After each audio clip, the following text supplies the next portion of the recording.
On a déjà tous une ombre électronique, qu'on le veuille ou non.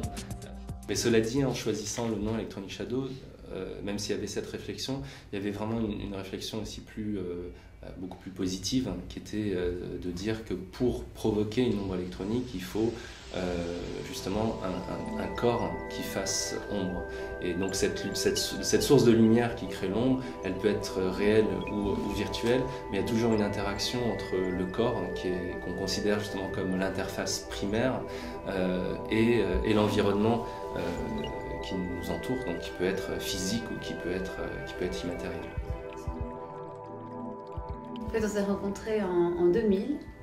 Donc moi j'étais à Bruxelles, je suis architecte, je fais des études d'architecture, donc j'avais terminé mes études d'architecture et je travaillais sur le rapport entre l'espace finalement et la manière dont les technologies transforment la perception qu'on a de l'espace, la structure de la ville. Donc vraiment dans ce rapport sur l'évolution vers laquelle les technologies nous amènent, en tout cas ce qu'elles perturbent et ce qu'elles font évoluer.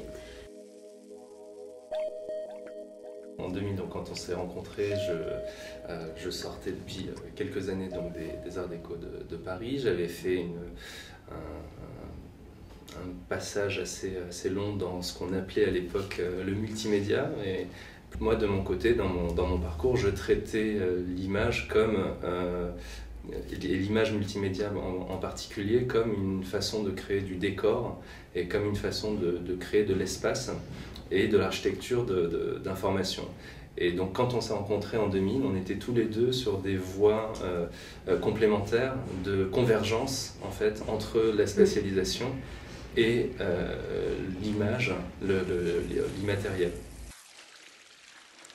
Donc dès le départ, en fait, on a eu la volonté d'avoir un premier volet qui était artistique, c'est-à-dire de faire tout un travail de recherche, mais qui s'applique aussi justement dans le domaine artistique, donc faire exister des installations, des créations, et d'un autre côté, travailler dans des contextes de commandes dans lesquels, par exemple, on intègre des travaux en architecture, en design, dans ce domaine-là. Dans notre processus en fait, de recherche, on a toujours une forme de projection, c'est le cas de le dire, de projection vers l'avenir. C'est-à-dire qu'on ne se limite jamais aux possibilités techniques du jour J auquel on imagine un projet, mais on imagine ce que pourrait être le contexte, le projet, la réflexion qu'on doit mener dans 5 à 10 ans. Cette année, on va fêter la 50e exposition le mois prochain, depuis 8 ans.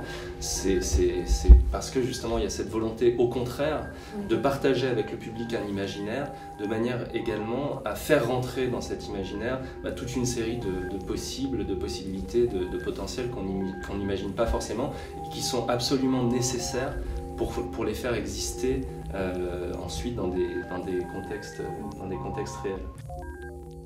On voit très bien avec le cinéma, par exemple, ce que des films comme Matrix ou Minority Report ont provoqué comme évolution dans l'imaginaire collectif, parce qu'ils font accepter toute une série d'images, d'idées qu'on n'avait pas en tête avant de voir ces films. Enfin, je ne vois pas pour nous en particulier, mais dans un imaginaire collectif sur lesquels on peut se reposer pour faire progresser l'ensemble de la technique et l'ensemble des propositions même artistiques. Il y a toute une partie de ce qui était dans la fiction qui a basculé petit à petit dans le réel, dans le quotidien, possible, dans le quotidien. Et du coup, nous, on a repoussé d'autant. Donc, on navigue dans cette tranche où on est dans ce qu'on a trouvé. Enfin, le terme qu'on utilise pour ça, c'est le futurréalisme. C'est-à-dire qu'on a une idée et une identité du futur qu'on essaye de mettre en œuvre de façon réaliste aujourd'hui. There is no gene but faith, and when for one reason or another we attempted to change these hard times, our own genetic identity became our only true ally.